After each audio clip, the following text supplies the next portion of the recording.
ഒരിക്കൽ രാത്രി കുടുംബ പ്രാർത്ഥന കഴിഞ്ഞപ്പോൾ ഞാൻ ഇങ്ങനെ കിടന്നുറങ്ങുക ഒരു പുൽപ്പായല്. എൻ്റെ അപ്പൻ അമ്മയോട് പറയുന്നത് ഞാനിങ്ങനെ പാതി മയക്കത്തിൽ കേൾക്കുന്നുണ്ട്, എടി ഇതൊരു പൊട്ടനാണെന്നു. കാർ ഇങ്ങനെ കടന്നു പോവാണ്. അപ്പന് കുറച്ച് ദിവസമായിട്ട് കൈയുടെ ഇവിടെ ഭയങ്കര വേദന. പല ഡോക്ടേഴ്സിനെ കണ്ടു, പിന്നെ പല്ല് വേദന. ഡോക്ടേഴ്സിനെ കണ്ട് കുഴപ്പമൊന്നുമില്ലെന്ന് പറയുന്നു.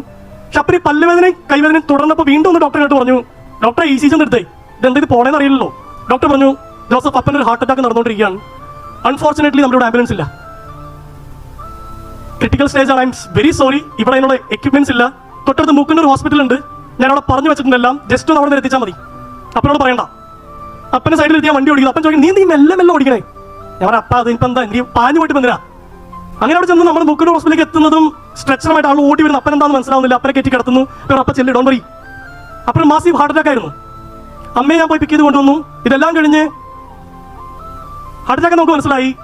അമ്മ മൂത്ത ചേട്ടന്മാരെ വിളിച്ചറിയുകയാണ്. എന്താ അമ്മ ഇങ്ങനെ വിളിച്ച് പറയാണ്, മൂത്തേട്ടനെ ആവശ്യേ ടെൻഷൻ അടിക്കരുത്, അപ്പന് ചെറിയൊരു അറ്റാക്ക് വന്നു.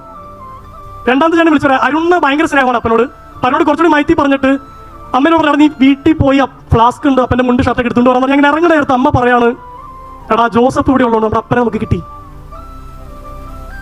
ഞാൻ ആലോചിക്കായിരുന്നു, കാർ ഓടിക്കാൻ മാത്രം അറിഞ്ഞിരുന്ന, അതിൽ മാത്രം സെൽഫ് എസ്റ്റീം കണ്ടെത്തിയിരുന്ന ഞാൻ ഇതിനെ വളർത്തി എപ്പോൾ വലുതാക്കും എന്ന് ടെൻഷൻ അടിച്ച എൻ്റെ അമ്മ ഇതൊരു പൊട്ടനാണല്ലോ എന്ന് കരുതി എൻ്റെ അപ്പൻ he was here only because of that I am here. ഇന്ന് നിങ്ങൾക്ക് നിങ്ങളുടെ മക്കളെ കുറിച്ചൊക്കെ കൺഫ്യൂഷൻ ഉണ്ട്, ഇതെന്താണെന്ന് തോന്നുന്നുണ്ടെങ്കിൽ നാളെ ഡോക്ടറെ കാണാൻ പോകുമ്പോൾ സൈഡിൽ ഇരിക്കുന്നത് അവനായിരിക്കും.